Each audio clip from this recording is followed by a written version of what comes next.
வணக்கம் மக்களே, வாங்க நம்ம தில் கிச்சனுக்கு போகலாம். 2 பொருள் வச்சு 2 நிமிஷத்தில் இந்த சட்னி அரைச்சிடலாங்க. பச்சை மிளகாய் சட்னி. பச்சை மிளகாயும் சின்ன வெங்காயம் மட்டும்தான். இதில் என்ன சத்து இருக்குன்றீங்களா? சின்ன வெங்காயத்துலேயும் பச்சை மிளகாயிலையும் நார்ச்சத்து, விட்டமின்ஸ், மினரல்ஸ்னு அவ்வளவு சத்துக்களும் இருக்குது. வாங்க எப்படி செய்கிறதுன்னு பார்க்கலாம். இதுக்கு நாம் சின்ன வெங்காயமும் பச்சை மிளகாயும் ஒரே அளவில் எடுத்துக்கிறோம். அந்த சின்ன வெங்காயத்தை நல்ல வெள்ளையாக உரிக்கணும்னு கிடையாது. அந்த மெல்லிஸ் தோல் அதில் இருக்கலாம். பச்சை மிளகாய் நீங்கள் சூஸ் பண்ணும்போது ரொம்ப காரமாகவும் இல்லாமல் மீடியம் காரமாக எடுத்துக்கிட்டால் நல்லாயிருக்கும். இப்போது இந்த சின்ன வெங்காயத்தில் தோலை உரிச்சிட்டு அந்த பச்சை மிளகாயில் காம்பை எடுத்துடலாம். எடுத்துட்டு இது ரெண்டையும் நல்லா வாஷ் பண்ணி எடுத்துக்கலாம். இந்த பச்சை மிளகாயிலையும் சின்ன வெங்காயத்துலேயும் நோய் எதிர்ப்பு சக்தியும் பல நோய்கள் வராமல் தடுக்கிற சக்தியும் இருக்குதுங்க. முக்கியமாக கேன்சர் வராமல் தடுக்கிற சக்தி 2 பொருளுக்குமே உண்டு. இப்போது இந்த பச்சை மிளகாயையும் சின்ன வெங்காயத்தையும் ஒரு மிக்ஸி ஜாரில் சேர்த்துக்கலாம்.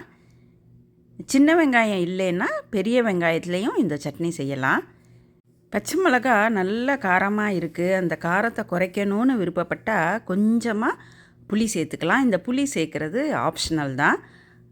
இப்போ நாம் அந்த பச்சை மிளகா, வெங்காயம், அதுக்கு தேவையான அளவு உப்பு சேர்த்துக்கலாம். இப்போ இதை கொஞ்சம் குறைன்னு அரைச்சிட்டு வந்துடலாம். ரொம்ப நைஸாக அரைக்க வேண்டாம். அந்த வெங்காயத்தோட ஈரமே போதும், நம்ம அரைச்சிட்டு வந்துடலாம். தேவைன்னா கொஞ்சமாக தண்ணி சேர்த்துக்கலாம். இப்போ நாம் அரைச்சிட்டு வந்தாச்சு. இந்த அளவு குறைன்னு இருந்தால் தான் இந்த சட்னி நல்லாயிருக்கும். இப்போ நமக்கு பச்சை மிளகாய் சட்னி ரெடி ஆகிடுச்சு. இதை ஒரு சர்விங் பவுலுக்கு மாற்றிக்கலாம். இந்த சட்னி தாளிக்கிறது இல்லைங்க, அந்த பச்சை வாசனை தான் இந்த சட்னியோட ஸ்பெஷாலிட்டியே, சுவையும் கூட. இந்த பச்சை மிளகாய் சட்னியை சூடான இட்லி கூட, நல்லா சாஃப்டான தோசை கூட பரிமாறினா ரொம்ப அருமையாக இருக்கும்.